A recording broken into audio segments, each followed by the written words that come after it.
So Holly, you have been at Chapel Hill now for 8 months, and you were called to step into the role of digital discipleship as well as overseeing playgroup and kids on Sunday and youth group and young adults. So tell us what you have been doing in the last 8 months in each of those ministry areas.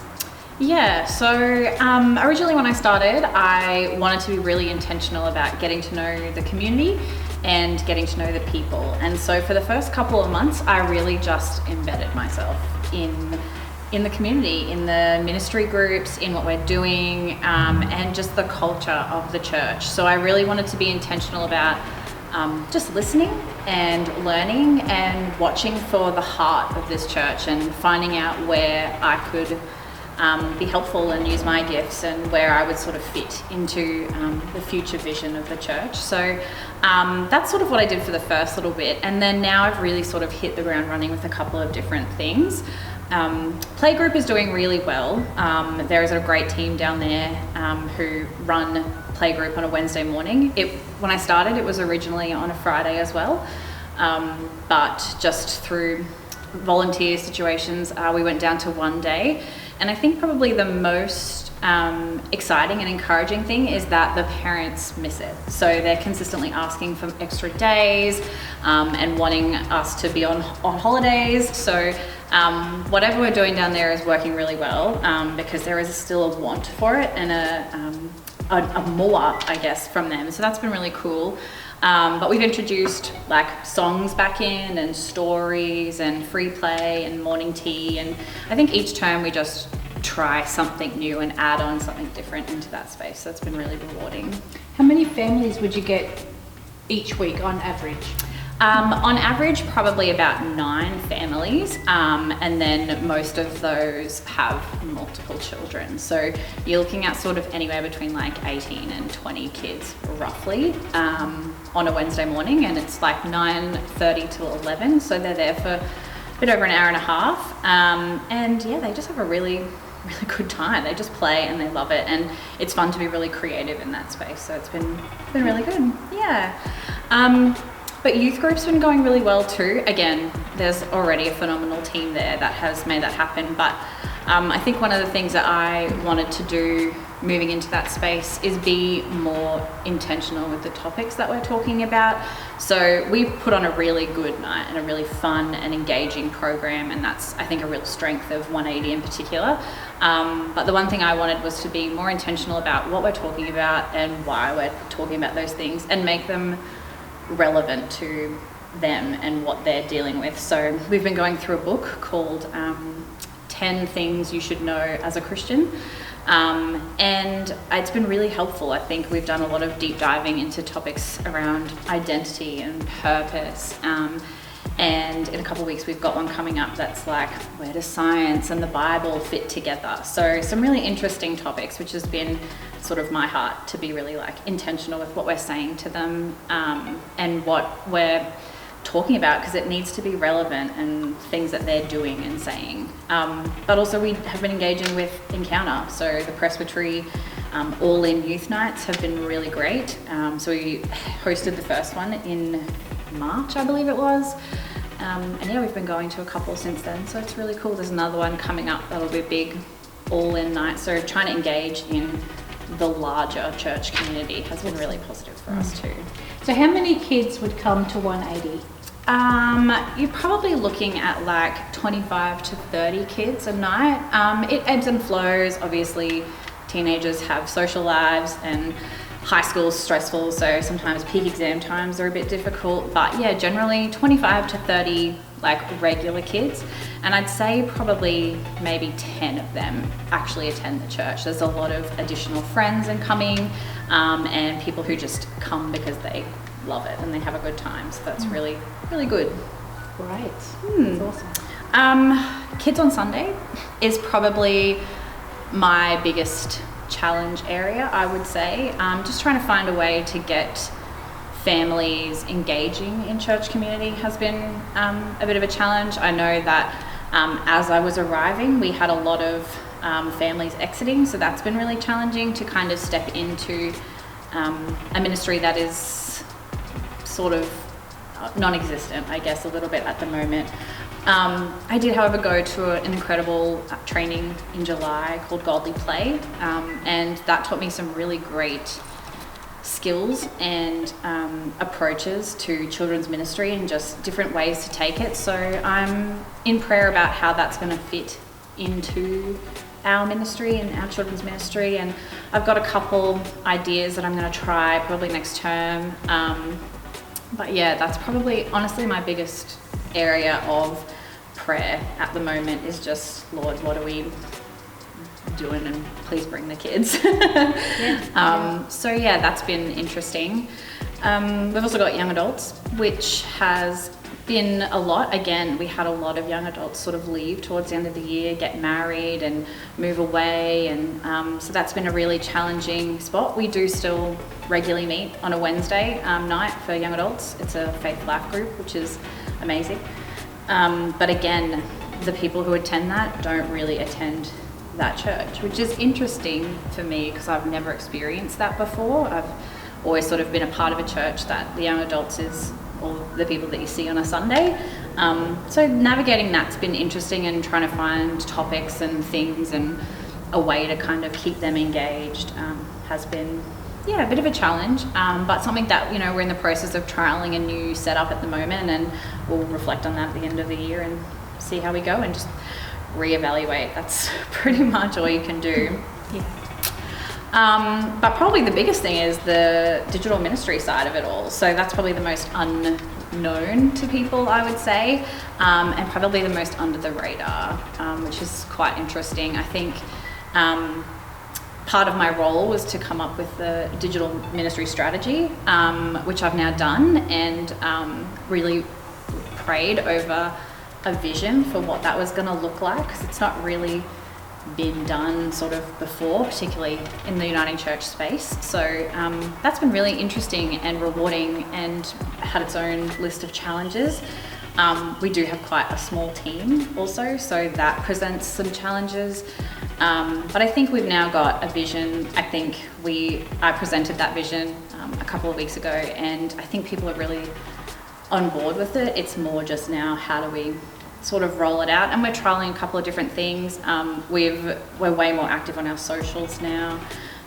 We've got some content coming up, obviously, like this. But yeah, just some really big things happening that will sort of get the ball rolling now that we've got a clear vision of what we're doing and why we're doing it. Excellent. Yeah, that's fantastic. Now, over the last 6 months, those people who have been joining us online in worship has grown significantly to anywhere from 30% growth to even 100% growth. And that's just in 6 months. So I wonder, you know, part of the digital space and a part of the role was to help connect with those people. What sort of things have you been thinking or doing to help us as a church engage those people who are joining us online? So I think one of the main things that we're doing is just being more consistent on our socials. So there hasn't really been a huge change too much to what we're doing, other than directing people back to that video. So at the moment, a bunch of those views aren't always live. We sort of get 5 to 10 people watching live at the time, but we do get a lot of people watching them after the fact, which is awesome, because sometimes people are busy during church time, and so obviously they're going back and watching it when they can. But we've been really just redirecting them to that. So we'll do posts on social media that will be a little blurb about something you've said, or something we talked about in the notices, and we'll put, you can access more of that information via our YouTube, and just redirecting them to all of our platforms that we've got, and just a bit of more consistency in posting.